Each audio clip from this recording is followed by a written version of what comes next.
Vamos a hablar de un misterio maravilloso. Vamos a hablar de lo que la ciencia ha determinado que se ha encontrado en una tela, similar a la sábana santa. Hay personas que también la comparan. Lo que pasa es que en este caso es un regalito que nos ha dejado la Virgen Santísima. Y para poder hacerlo, quiero que me acompañen ustedes a analizar los documentos históricos que nos hablan acerca de esto. Para ello, les voy a invitar a que conozcan a este señor que están viendo aquí, el padre Juan González, que era el intérprete de Fray Juan de Zumárraga, el obispo que en aquel momento estaba gobernando a la Iglesia en el lugar en el que se produjo la aparición. Él escribió un pequeño texto hablando de este tema, pero el texto más importante es este. Aquí tienen la primera página de ese texto, elaborado por Antonio Valeriano, que era sobrino de Moctezuma. Él escribió este texto en el año 1548 y se llama Nican Mopowa. ¿Cómo se llama? Nican Mopowa. Van a salir ustedes de aquí sabiendo hablar un poquito de náhuatl. Nican Mopowa son las dos primeras palabras con las que comienza el texto y significa aquí se cuenta. ¿Y qué es lo que se cuenta? Pues se cuenta la historia que yo les voy a relatar a continuación, pero les invito a que viajen conmigo desde Tenerife hasta el 9 de diciembre del año 1531, un viaje en el tiempo y también en el espacio, puesto que nos vamos a Tenochtitlán, en lo que actualmente es México. ¿Qué fue lo que pasó allí en ese amanecer? Pues que había una persona que tuvo un encuentro celestial. Esta persona se llamaba Cuauhtlatohuac. ¿Cómo es? Bien, Cuauhtlatohuac. Quédense con la traducción del nombre, el que habla como el águila, porque eso nos va a servir un poquito más adelante.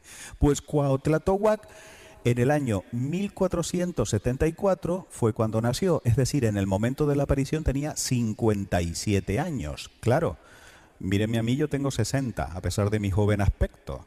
Pero un viejito de 57 años en el siglo XVI, en aquel lugar, era un anciano. Y los ancianos, en aquel momento y en aquella cultura, eran personas con un enorme respeto, a los que se prestaba muchísima atención, a los que se les escuchaba igualito que aquí y ahora.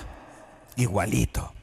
Bueno, pues resulta que Cuauhtlatohuac se había hecho cristiano, se había bautizado y le habían puesto un nombre que seguramente les resulta muchísimo más popular, Juan Diego.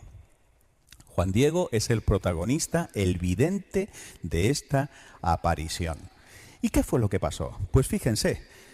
Él iba camino de Tlatelolco en la mañana del 9 de diciembre para recibir la instrucción por parte de los misioneros católicos.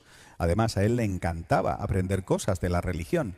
Y al pasar por una montañita, un cerrito llamado el Tepeyac, él escuchó el canto de unos pájaros que le llamaron la atención, que tan temprano estuvieran allí con sus trinos, y al subir se encuentra con una bellísima doncella que él, claro, como era cristiano, identificó inmediatamente.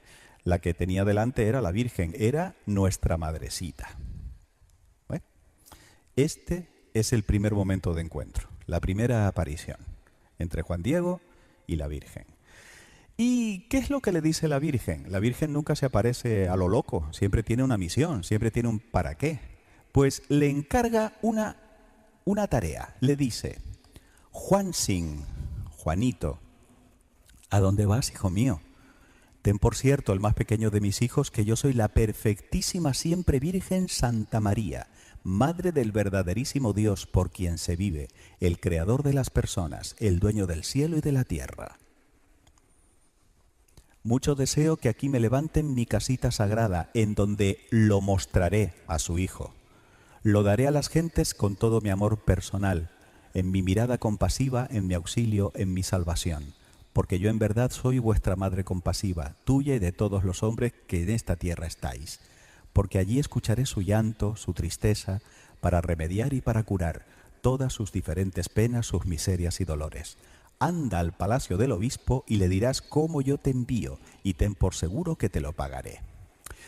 Bueno, Juan Diego obedientemente acude, como les digo, a Fray Juan de Zumárraga, que era franciscano, era un sacerdote vasco, que era el obispo en aquel momento. Claro, imagínense lo que pasa cuando llega y se encuentra con que este indito le dice que se le ha aparecido la Virgen en unos andurriales y que quiere que le construyan allí una casita. Entonces Fray Juan de Zumárraga, por supuesto, no le cree y le dice, bueno, pues vete y dile a esa señora que te dé el dinero para construir la casita. Entonces él vuelve de nuevo y le dice, mi niña, así se conserva en el Nicán Mopowa, ¿no? Un lenguaje muy cariñoso por parte de Juan Diego hacia su niña del cielo, su niña celestial. Manda a otra gente de más letras y más virtud, le dice, porque a mí no me cree, yo soy un pobre labrador. Y le dice la Virgen, escucha al más pequeño de mis hijos, ten por cierto que no son escasos mis servidores, mis mensajeros, pero es muy necesario que tú personalmente vayas, y mucho te ruego, hijo mío el menor, y con rigor te mando, que otra vez vayas mañana a ver al obispo y de mi parte hazle saber mi voluntad. Pues efectivamente, Juan Diego vuelve al día siguiente y ya como que Fray Juan de Zumárraga como que se lo toma un poco más en serio y dice, uy, tanta insistencia en este hombre. Bueno, pues dile a tu niña del cielo que te dé una prueba de que lo que estás diciendo es verdad. Entonces, Juan Diego sale corriendo otra vez al Tepeyac, pero resulta que el obispo le encarga a 2 de los criados seguirle, a ver a dónde va, con quién se entrevista, qué es lo que hace.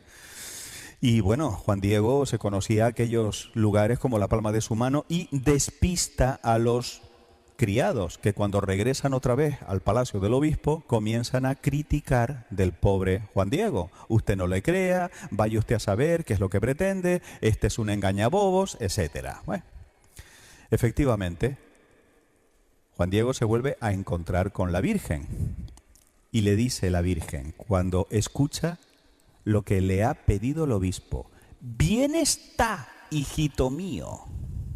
Bien está, hijito mío. A mí esto siempre me ha llamado mucho la atención por una razón muy sencilla. Y es que no debemos olvidar, amigos y amigas, que Jesús quiso una iglesia jerárquica, una iglesia en la cual debemos obedecer a las autoridades eclesiásticas. Y la Virgen, aun siendo la reina del cielo y de la tierra, también quiere respetar el proyecto de su hijo y que ella se somete a lo que dice el obispo. Esto es importante tenerlo en cuenta, ¿eh? Muy importante. ¿Qué le dice? Volverás aquí mañana para que lleves al obispo la señal que te ha pedido. Con esto te creerá y acerca de esto ya no dudará, ni de ti sospechará. Y sábete, hijito mío, que yo te pagaré tu cuidado y el trabajo y cansancio que por mí has emprendido.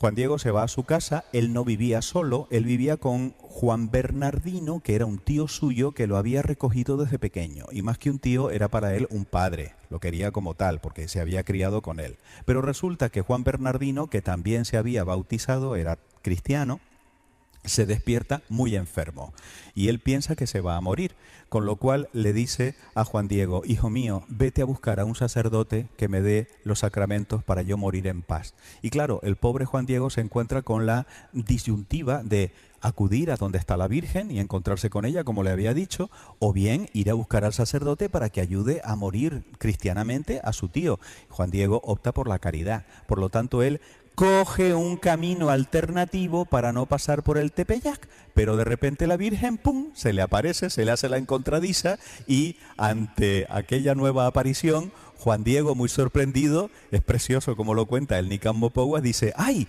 hola mi niña, buenos días, ¿cómo dormiste? ¿Necesitas algo? ¿Quieres que te traiga fruta o agua? Es maravilloso. Y entonces le cuenta lo que ha pasado y la Virgen, como buena madre que es, le responde estas dulces palabras. Escucha, ponlo en tu corazón, hijo mío el menor, que no es nada lo que te espantó, lo que te afligió, que no se perturbe tu rostro ni tu corazón. No temas esta enfermedad ni ninguna otra cosa punzante, aflictiva. ¿No estoy aquí yo que soy tu madre? ¿No estás bajo mi sombra y resguardo? ¿No soy la fuente de tu alegría? ¿No estás en el hueco de mi manto, en el cruce de mis brazos? ¿Tienes necesidad de alguna otra cosa? Que ninguna otra cosa te aflija, te perturbe, que no te apriete con pena la enfermedad de tu tío, porque de ella no morirá por ahora. Ten por cierto que ya está bueno. Pues con un mensaje como este, ¿quién no se pone contento? ¿Y quién no hace lo que le dice la Virgen? ¿Y qué es lo que le dice la Virgen? Le dice que suba a la cumbre del Cerrito Tepeyac. ¿Y qué es lo que encuentra allí, amigos y amigas? Maravilla. Se encuentra con que en el rigor del invierno mexicano acaban de florecer de manera milagrosa rosas de Castilla, unas flores totalmente desconocidas en aquellos lugares. Juan Diego, extasiado con la belleza, con el olor embriagador de las flores, las recoge en el ponchito que él llevaba. Se vestía con un poncho. Se las lleva a la Virgen y la Virgen las recoloca con sus manos y le dice: mi hijo menor, estas diversas flores son la prueba, la señal que llevarás al obispo. De mi parte le dirás que vea en ellas mi deseo y que por ello realice mi querer, mi voluntad. Y tú que eres mi mensajero, en ti absolutamente se deposita la confianza. Y mucho te mando, con rigor, que nada más a solas, en la presencia del obispo, extiendas tu ayate y le enseñes lo que llevas. Y le contarás todo puntualmente. Le dirás que te mandé que subieras a la cumbre del cerrito a cortar flores, y cada cosa que viste y admiraste, para que puedas convencer al gobernante sacerdote, para que luego ponga lo que está de su parte, para que se haga y me levante mi templo que te he pedido. Cuando llega Juan Diego con su precioso tesoro al palacio del obispo, los criados lo empiezan a maltratar. Entonces él perseverantemente dice que no se va a ir de ahí hasta que no le entregue al obispo aquello que ha venido a traerle. Efectivamente, le hacen pasar a presencia de Fray Juan de Zumárraga y, convencido de que ya está diciendo la verdad, le pide que en efecto le muestre esa prueba que le ha dado la Virgen. Ese es el momento en el cual Juan Diego extiende el ponchito, el ayate, y deja caer a los pies del obispo las rosas que acaba de recolectar. Y en ese momento aparece de manera milagrosa, grabada sobre la tela, la imagen de la Virgen de Guadalupe. Esa imagen es la que conservamos en la actualidad y la que ha sido estudiada por la ciencia contemporánea. Es lo que yo les vengo a contar esta tarde. ¿Qué es lo que se ha descubierto? Quédense con este cuadro que representa ese momento. Estamos en la mañana del 12 de diciembre de 1531. Quédense con la forma del cráneo de Fray Juan de Zumárraga, porque este va a ser un dato también interesante dentro de un ratito. ¿Y qué es lo que pasa con Juan Bernardino? Pues que efectivamente la Virgen se le aparece y le revela su nombre. Pero cuidado, porque eso de Guadalupe es algo que ha pasado a la historia y que debe ser correctamente explicado. Porque el nombre revelado es ligeramente diferente al que nosotros pensamos. Lo que pasa es que para poder comprender bien el nombre que le revela a la Virgen, debemos hacer un pequeño paréntesis y estudiar a los aztecas, que eran los indígenas que vivían en aquel momento y que eran un pueblo como otro cualquiera. Se casaban, cultivaban la tierra. Quiero que se queden también con la manera en la que tiene recogido el cabello esta mujer, porque cuando se los recogían de esta forma, quería decir que esa mujer ya estaba casada. Es decir, la que llevaba el cabello suelto, el cabello lacio, era que todavía era soltera, era virgen, excepto si tenía así las trencitas de esta forma. Quédense también con esto. Cuando llegaron los españoles, se quedaron alucinados con lo que era la arquitectura de las ciudades de los aztecas, puesto que no tenían absolutamente nada que ver con lo que eran las ciudades del Renacimiento europeo. Fíjense, además estaban muy avanzados en esto, incluso se sabe que tenían canalizaciones de cloacas y todo, una cosa extraordinaria. Y sobre todo, lo que más llamaba la atención era el profundo conocimiento de la naturaleza que ellos tenían, de manera particular de la astronomía.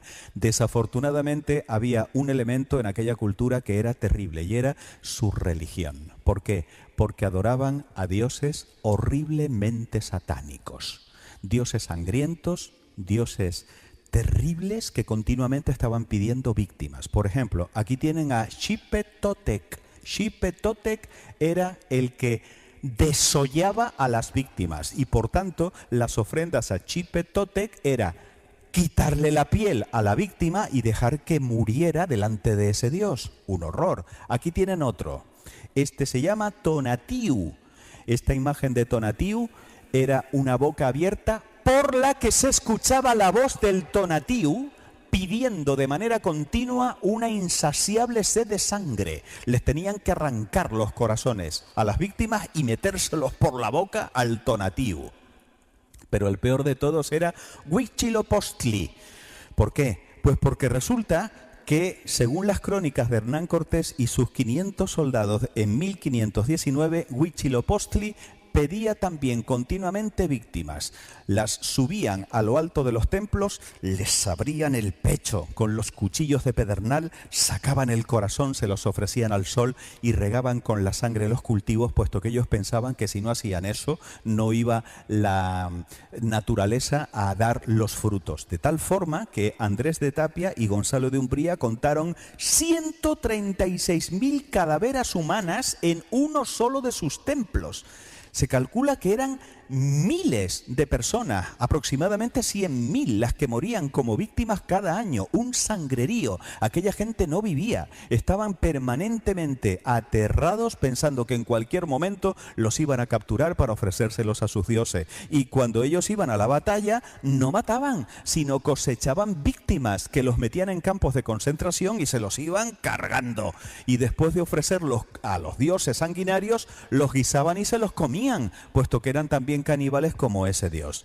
Es decir, la ofrenda de sangre garantizaba la pervivencia del mundo según su mente. Pero si están aterrados con Huitzilopochtli, agárrense con la madre de Huitzilopochtli, la Coatlicue, que era la diosa serpiente. Esto que están viendo aquí, estas manitas, estos corazoncitos, estas cabecitas, eran de fetos, porque les abrían los vientres a las embarazadas, les arrancaban las cabezas a los fetitos y se las ofrecían a esta, a la Coatlicue.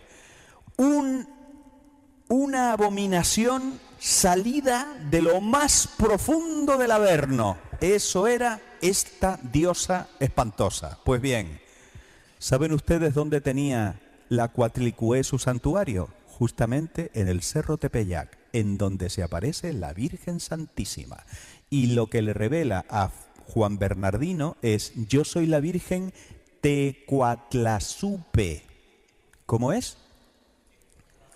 Tecuatlazupe, que lo que significa es la que aplasta a la serpiente. Ah, pues esto ya tiene más sentido.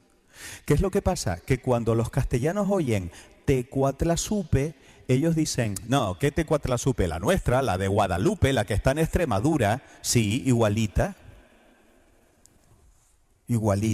a la que está en Extremadura. O sea que lo que tenemos aquí es probablemente una mala interpretación de lo que escucharon. Sin embargo, en este momento yo tengo que abrir un paréntesis. ¿Por qué? Porque esto que les acabo de contar es una hipótesis que está todavía en estudio. Hay personas que dicen que no es así. Hay estudiosos que dicen que efectivamente sí que es la Virgen de Guadalupe y que no pasa nada, porque Guadalupe también tiene sentidos místicos muy interesantes. Pero vamos a quedarnos, por tanto, con este dato.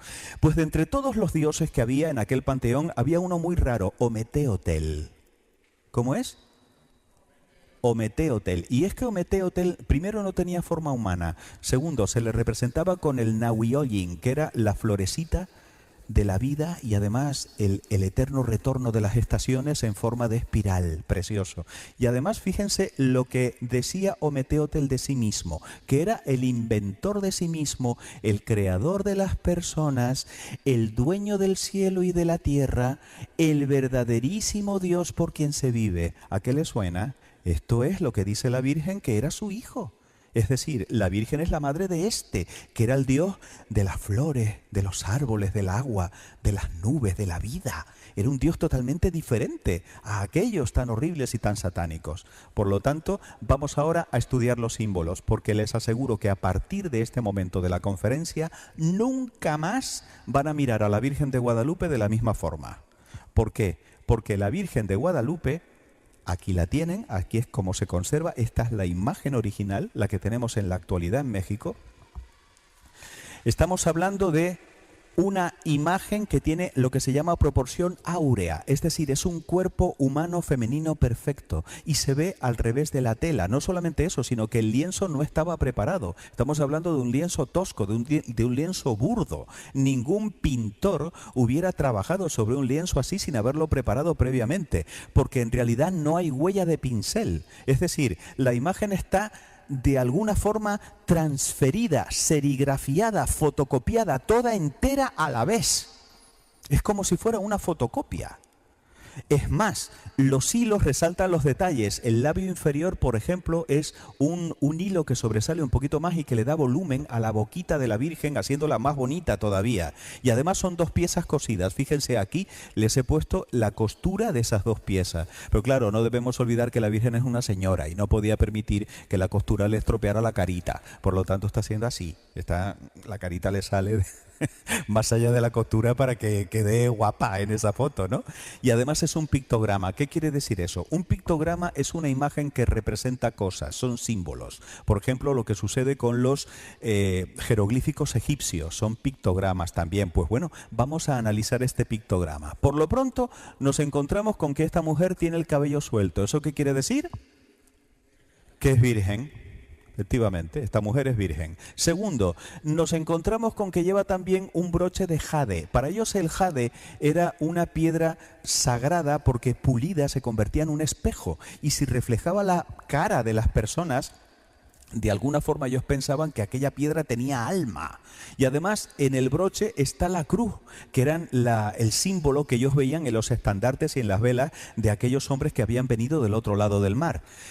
Claro, las manitas unidas para nosotros representa rezar, pero para un indígena no. No se olviden que esta aparición no es para los europeos. Esta aparición es para los indígenas del México del siglo XVI.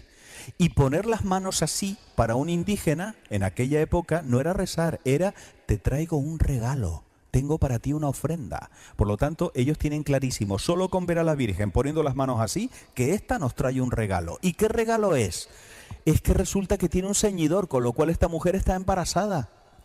Quien ha examinado el pequeño abultamiento que tiene en el vientre dice que está de 3 meses. Interesante. Es virgen y está embarazada. Esto es lo que nos cuentan los misioneros que vienen con los españoles. Además está cubierta de estrellas, hay 46 estrellas. Esto es uno de los estudios últimos que se han hecho, muy interesantes, se los contaré dentro de un ratito. Y además tapa el sol. Y fíjense que además tiene en la luna debajo de los pies. Y los indígenas dicen, vamos a ver, esta se cubre con las estrellas, tapa el sol y tiene la luna a sus pies. Es decir, nuestros dioses, la luna, el sol, las estrellas, están al servicio de esta. Esta es más poderosa que nuestros dioses. Fíjense todo lo que ellos deducen nada más que con verla. No hace falta explicarles nada. Por eso es interesante cómo se adapta la Virgen a analizar la idiosincrasia de aquellos a los que se aparece. Además aparece la flor Nahuilloyin, que como ya les conté es el símbolo del Ometeotl, y fíjense que tiene la rodilla levantada y por eso se ve un poquito de la zapatilla, porque lo que está haciendo la Virgen es bailar. La Virgen está bailando. Los que hayan visto los documentales de la 2 habrán descubierto que los indígenas cómo llevan a cabo sus cultos, con música, bailando. Es decir, esta está adorando. ¿A quién? Al Ometeotl, a aquel al que trae. Y además está vestida con el color turquesa, que es un color que era exclusivo del emperador. Por lo tanto, esta es emperatriz. Esta es de la familia real. ¿Saben ustedes lo que significa México? México significa el ombligo de la luna. Por eso aparece la luna a los pies de la Virgen. Las campanas son alegría, Padre. ¿Esto qué son? ¿Las 5 de la tarde? ¿Las 6? Las 6 de la tarde. Bueno, tenemos una hora por delante tranquilitos, ¿no? Para explicarlo todo bien. Bendito sea Dios. Y ahora quiero que se fijen, por favor, en la carita del ángel. Porque este angelito, fíjense las alas que tiene. Tiene alas de águila. Alas de águila. ¿Cómo era Cuauhtlatohuac? El que habla como águila. Es que el angelito es Juan Diego. Ahora entendemos por qué tiene las alitas de águila y no de angelito. Y además, fíjense, con una manita está cogiendo el manto que representa el cielo y con la otra manita está cogiendo el vestido que, como tiene las flores, representa la tierra. Juan Diego une el cielo y la tierra y nos muestra a la Virgen. Bellísimo. Pues estos son los símbolos, amigos y amigas, de la Virgen de Guadalupe. ¿A que ya no van a ver la imagen de la misma manera? Pues esto es lo precioso, el entender. Cuando nosotros entendemos somos felices, descubrimos la alegría. Bueno, tengan en cuenta que en la mitología azteca el templo representaba la montaña, pero claro, esto es así en prácticamente todas las religiones. De hecho, los hombres de la Biblia suben y bajan de las montañas, porque es el lugar del encuentro con Dios. Lo que pasa es que dense cuenta que de repente los españoles impiden, prohíben que se sigan llevando a cabo sacrificios en los templos. Ya no pueden hacer los sacrificios en los templos. Y además, la flor, que para nosotros es un adorno, ¿no? Es un regalo, es un... No. Para ellos es un símbolo muy importante, es el símbolo de la verdad. Cuando una tribu le declaraba la guerra a otra, le mandaba flores. Y le decía, te voy a declarar la guerra y te estoy mandando flores. O sea, voy en serio, ¿eh? Esto es verdad, te estoy mandando flores.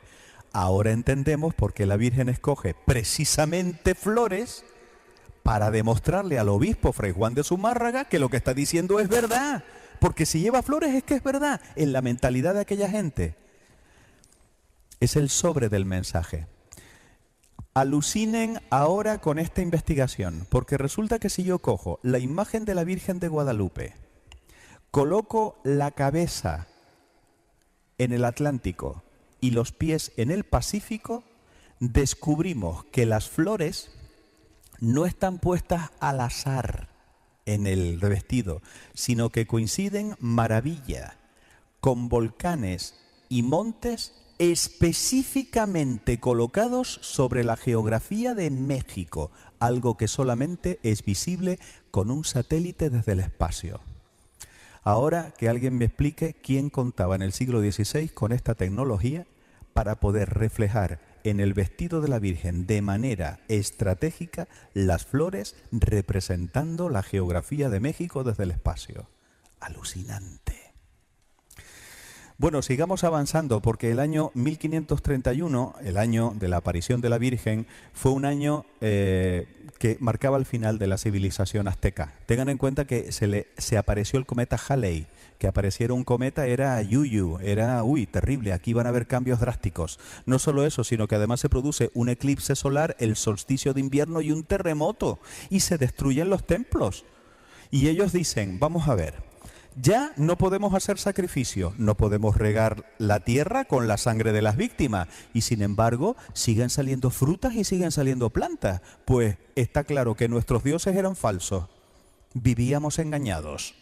Y no solo eso, sino que además hay una epidemia de viruela traída por los europeos. Ellos no tenían defensa en contra de la viruela y comienza a diezmarse la población. Ellos lo interpretan como un castigo por haber adorado a dioses falsos. Pues bien, tengan en cuenta que después del descubrimiento de América se convertían poquitas personas, pero en menos de una década a partir de la aparición, de repente 9 millones de indígenas se convierten al cristianismo según Fray Toribio de Benavente. O sea, éxito evangelizador total de la Virgen de Guadalupe. Ella consiguió lo que los misioneros no habían conseguido. ¿Por qué? Porque aquella gente quería huir de la religión satánica y sangrienta y convertirse a una religión de una madre que nos trae un niño que es el Dios de la vida. Así se entiende. Este es el momento en el cual yo he de pararme y he de hacer un breve paréntesis para quejarme de la leyenda negra de la conquista española. Porque se han dicho muchas tonterías y se van a seguir diciendo. Y como últimamente nos están queriendo hacer creer que España no ha hecho nada a lo largo de la historia y que hemos sido un desastre de nación, hay que explicar que en el momento en el que un indígena se bautizaba, automáticamente se convertía en ciudadano de la corona de Castilla, con todos sus derechos y todos sus deberes. Y cualquiera que lo esclavizara, a diferencia de lo que nos han contado, cualquiera que lo esclavizara tenía las penas correspondientes de un esclavista.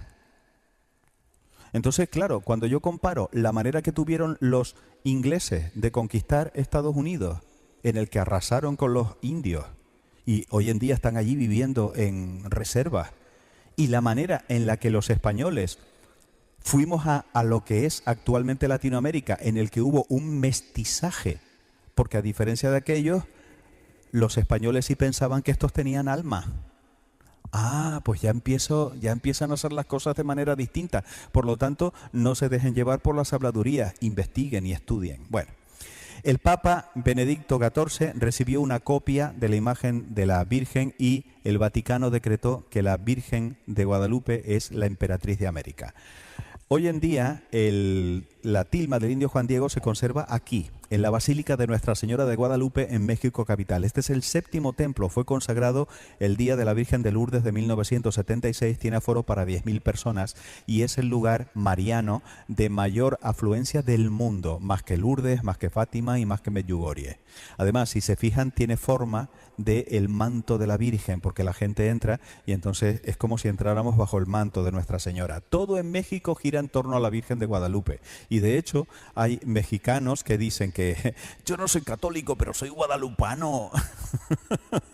Porque la Virgen de Guadalupe toca profundamente el corazón de cualquier mexicano. Así es como está lo alto del Cerrito Tepeyac en la actualidad. Esta bellísima escultura representa a las distintas culturas que le están rindiendo culto a la Virgen de Guadalupe. Y ni qué decir tiene que por primera vez en la historia tenemos un papa que viene de América y que le tiene una devoción extraordinaria a la Virgen de Guadalupe. Y ahora voy a dar un dato clave para entender la figura del Papa Francisco. Y es que Jorge Bergoglio, el Papa Francisco, antes de ser sacerdote, es licenciado en Ciencias Químicas. Lo que quiere decir que por primera vez en 21 siglos de catolicismo tenemos sentado en el trono de San Pedro a un científico. Es decir, una persona que sabe distinguir muy bien los hechos de las opiniones, lo cual desde mi punto de vista es una riqueza maravillosa para la Iglesia. Siguiente capítulo de la conferencia. Vamos ahora a estudiar la tilma, porque nos vamos a preguntar si es indestructible. Aquí tienen una imagen de cómo era realmente la tilma de un indígena en aquel momento. Está hecha de ixtle, un tipo de agave, y mide 104 por 170 centímetros. Pues bien, manufacturada, elaborados los hilos, bien cuidada, tendría que haber sobrevivido 20-25 años antes de pudrirse. Pues bien, la tela lleva más de 480 años. 480 años, casi 5 siglos, y no solo no se pudre, sino que repele la suciedad, lo cual no tiene explicación. Tengan en cuenta que durante 116 años estuvo sin protección, además, frente al lago Texcoco, que era un lago con una extraordinaria salinidad que incluso echaba a perder el hierro. Es alucinante esto. No solo eso, fíjense que esto que tenemos aquí en una esquina, esta mancha, esto fue producto de que le cayó en 1795 ácido clorhídrico. Aquí tienen lo que fue el acta del derrame del aguafuerte. Esto hubiera sido suficiente para destruir completamente el tejido.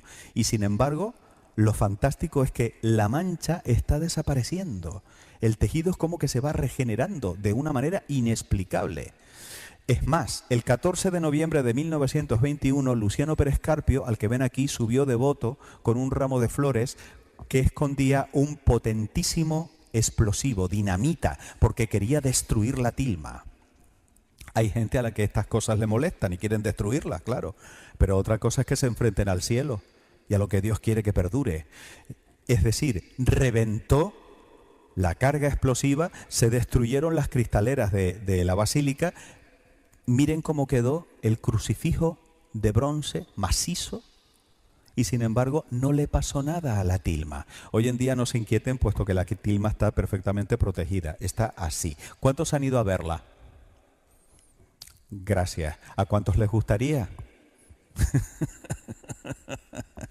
Pues los que han ido a verla saben que delante hay una cinta transportadora. Usted se coloca la cinta transportadora y va mirando a la Virgen, tranquilita, no se cae, porque eso va así despacito y es maravilloso. Y si quiere usted, vuelve otra vez a hacer la cola y se vuelve usted a poner y se está usted todo el día venerando la tilma, si así lo desea. Precioso, la verdad que lo tienen muy bien montado. Mi hermana acaba de venir de allí. Vamos a plantearnos si esta es una imagen imposible. ¿Por qué? Pues porque tengan ustedes en cuenta que había que analizar de dónde salían los pigmentos y para eso escogieron a un químico, pero no cualquier químico, no vale cualquier químico, un premio Nobel de Química, el doctor Richard Kuhn. Le dieron hilitos que habían extraído que estaban coloreados con los colores. ¿Qué dice el Premio Nobel de Química? Los pigmentos de la imagen no son ni de origen animal, ni de origen vegetal, ni de origen mineral, ni de origen sintético. O sea, no pertenecen a los reinos de la naturaleza, tal y como la conocemos. No soy capaz de determinar de dónde proceden los pigmentos. Premio Nobel de Química.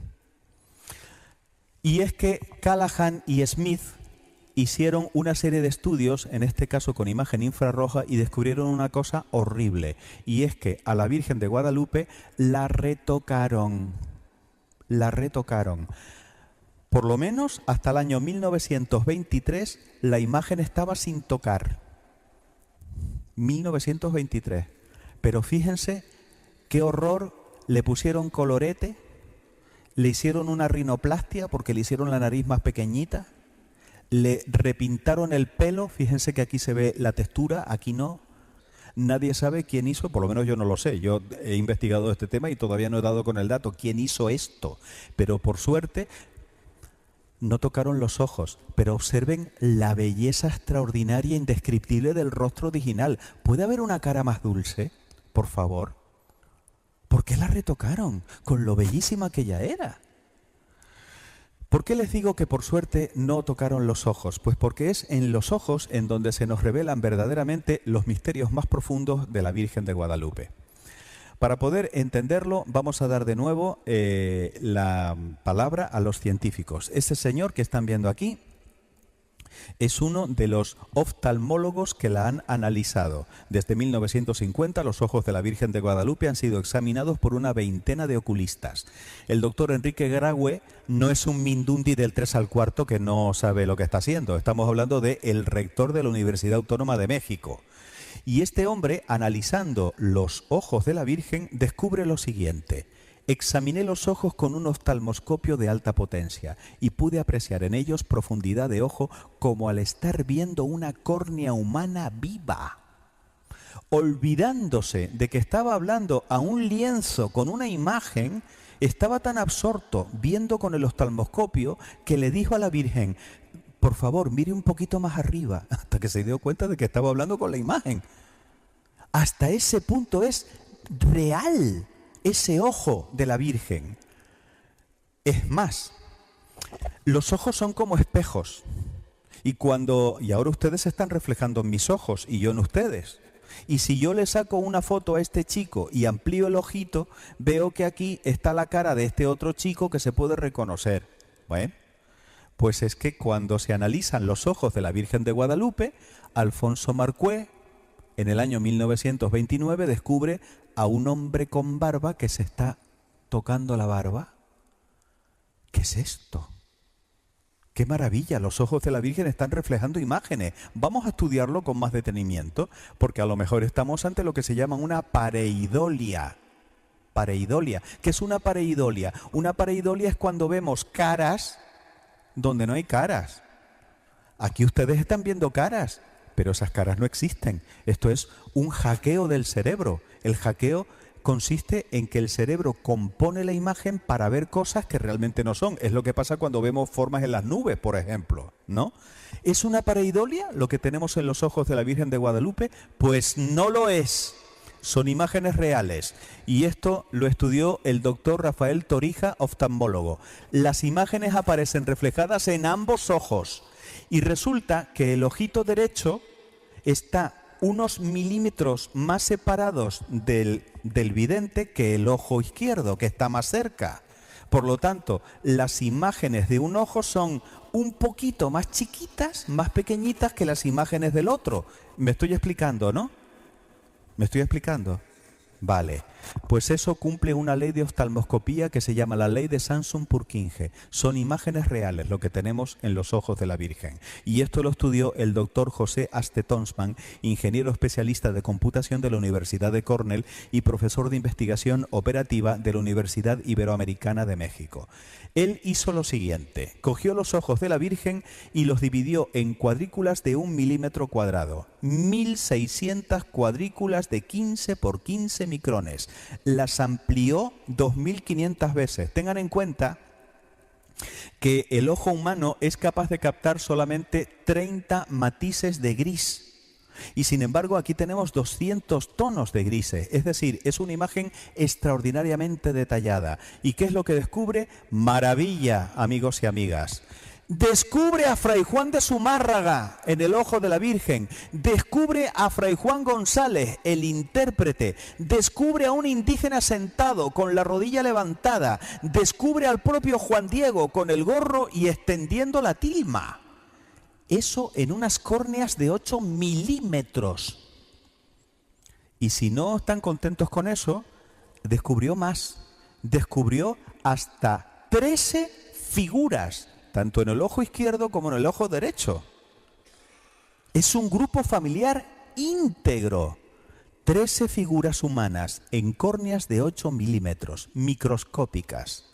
Esto excluye la posibilidad de una falsificación, porque la única manera de observar esto en los ojitos diminutos de la Virgen de Guadalupe es con un ordenador de la era espacial, que desde luego no existía en el año 1531.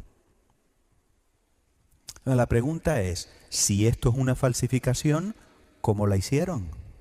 ¿Con qué tecnología? ¿Se dan cuenta de que estamos ante un fenómeno paranormal permanente? Y esto es lo maravilloso. ¿Cuál es la hipótesis del doctor Tonsman? Que en el momento de la aparición, la Virgen estaba presente, pero invisible, reflejando la imagen como si fuera un espejo en la tela. Y también quedaron reflejadas las imágenes de las personas que ella estaba viendo, las imágenes que estaban con ella, las personas que estaban con ella en aquella sala. Esa es la hipótesis y es la más plausible, porque si no, no hay más explicación.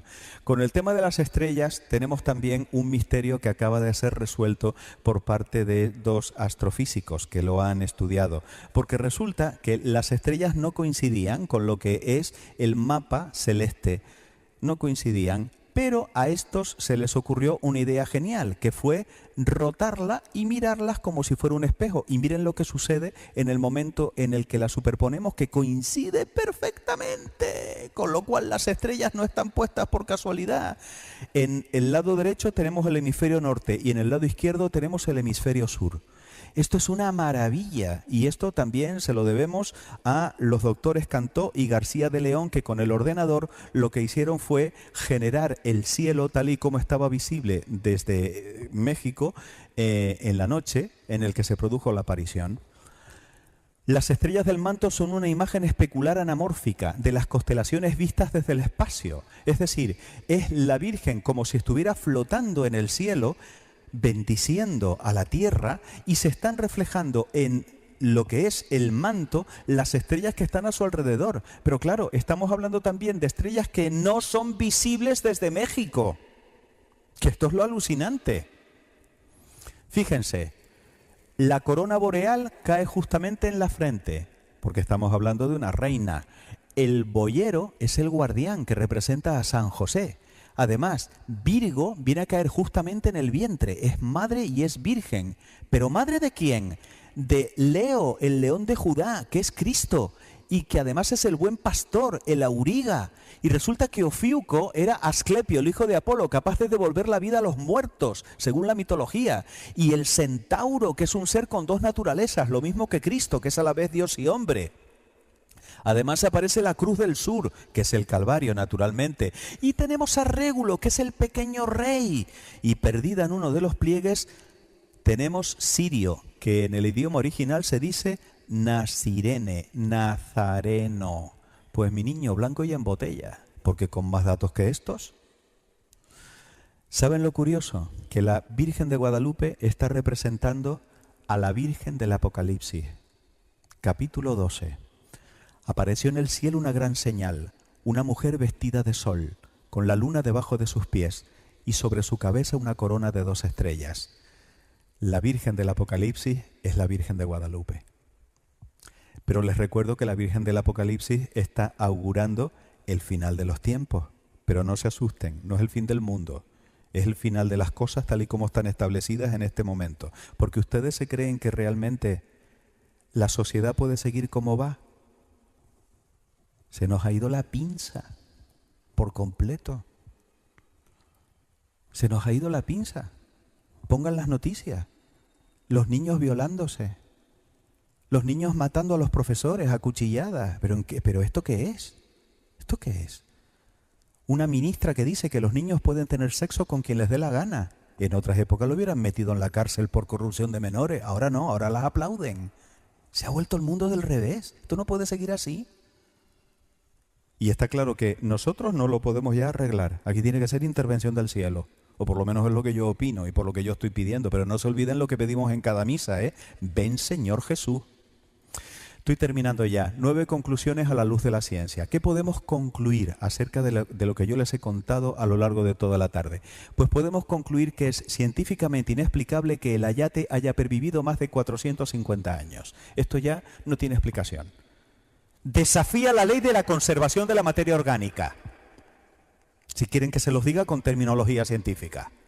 Es más, la imagen no es explicable que no se haya deteriorado en absoluto o que el ayate haya resistido al contacto con el ácido clorhídrico en 1791 o que el ayate haya permanecido intacto tras la detonación explosiva del año 1921.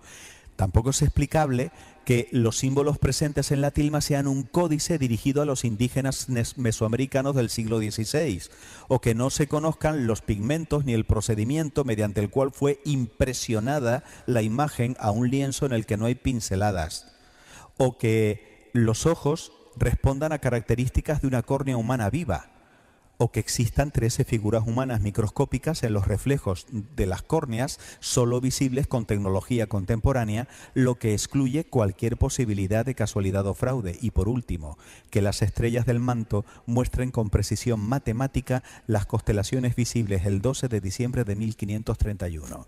Nada de esto tiene explicación. Pero lo maravilloso de esta tilma es que no estamos hablando de una idea filosófica. Es un objeto físico, palpable, mensurable, que se puede coger y se puede llevar a un laboratorio para analizar. Eso es lo maravilloso.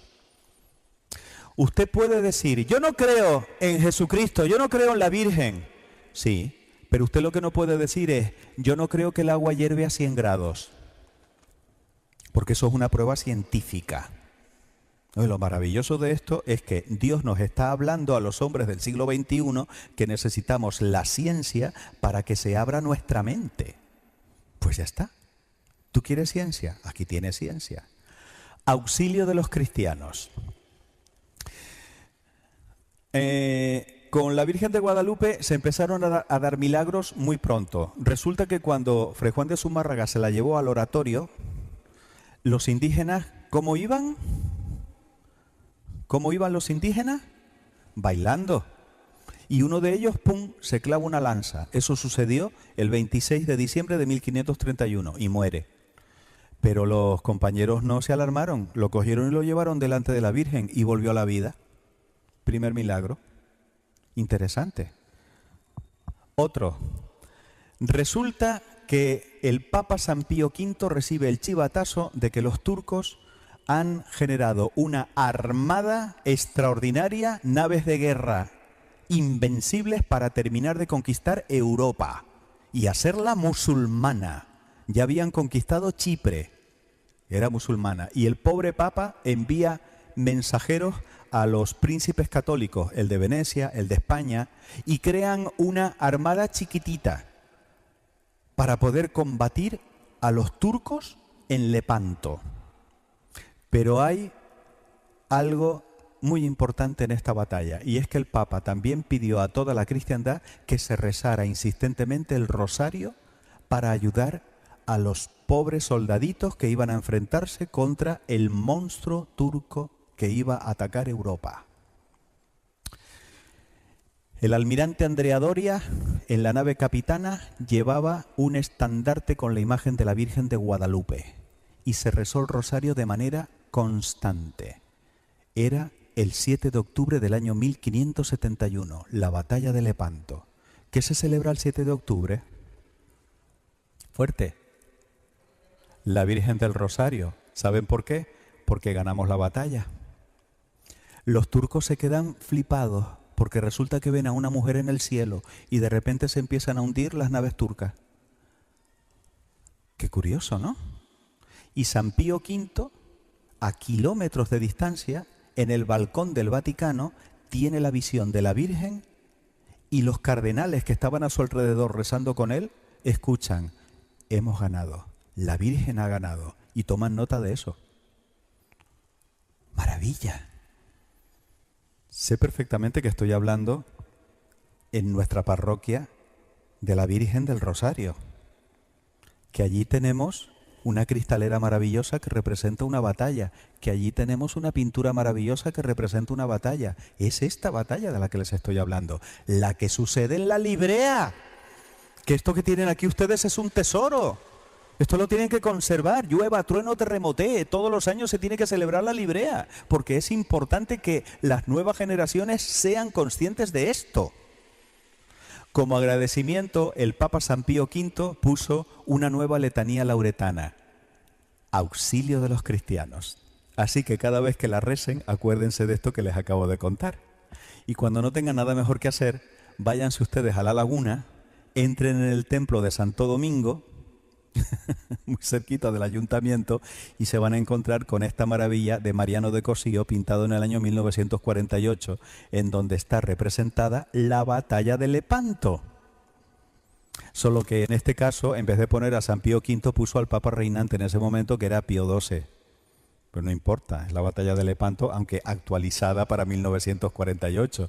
Este maravilloso cuadro también representa pues a los dominicos, incluyendo esta que está aquí, es Sor María de Jesús de León Delgado, la monjita incorrupta, que se conserva en las Catalinas. Pues también está representada. Santa Catalina de Siena, la tenemos aquí. Y luego representa a la Virgen de Candelaria en una de las visitas que hizo también a la laguna. Pues es una pena que eso la gente entre y ni lo mire. Así que cuando vayan ustedes, o si viene alguien de la península y les quieren enseñar cosas bonitas de Tenerife, llévenlo a lo que es la Capilla Sixtina de Tenerife, que es la iglesia de Santo Domingo en la Laguna. Ese estandarte que llevó Andrea Doria se conserva en Génova, es la Madonna di Santo Stefano de Abeto. Bueno, ¿y qué pasó con Juan Diego? Recuerden lo que decía la Virgen, te lo pagaré, hijito mío, te lo pagaré. Pues Juan Diego fue canonizado, amigos y amigas, por San Juan Pablo II el 31 de julio del año 2002. Maravilla. Canonización del indito Juan Diego. Es decir, tenemos la certeza, porque en esto la Iglesia no se puede equivocar, de que ya está con su niña del cielo. Ya está disfrutando de lo que es la presencia de la Virgen Santísima. Vamos a pensar un momentito en la Virgen. Esta es la última diapositiva, ya con esto concluyo la conferencia, pero no me miren a mí, por favor, mírenla a ella. La Virgen María, una pobre lavandera que vivió hace más de 2000 años, hija de un sacerdote judío, esposa de obrero, madre de obrero, que para poder llevarse un trozo de pan a la boca, primero tuvo que recolectar el trigo, molerlo, cocerlo, que tendría que ir todas las mañanas a la fuente a por agua, nada de princesa de manos delicadas, nada de peinarse con peines de oro entre cortina y cortina, como dice el villancico, nada de eso.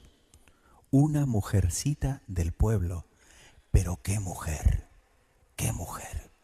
Una mujer que cuando se entera que su pariente Isabel, viejita, está embarazada también por obra del Espíritu Santo, sale corriendo a las montañas. Una mujer intrépida.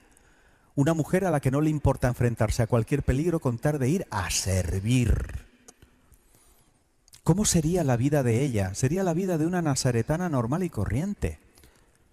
Durante 30 años hubiera pasado completamente desapercibida, sabiendo que era la mujer más santa que había sobre la faz de la tierra, porque era sin pecado concebida. ¿Quién es María de Nazaret? La que se mantuvo firme a los pies de su Hijo Jesucristo en la cruz. Padres y madres que están aquí, yo no soy padre, pero yo estoy convencido de que no hay dolor mayor que ver morir un hijo. Y quien lo ha experimentado estará de acuerdo conmigo. Sobrevivir a un hijo es lo peor que le puede pasar a una persona.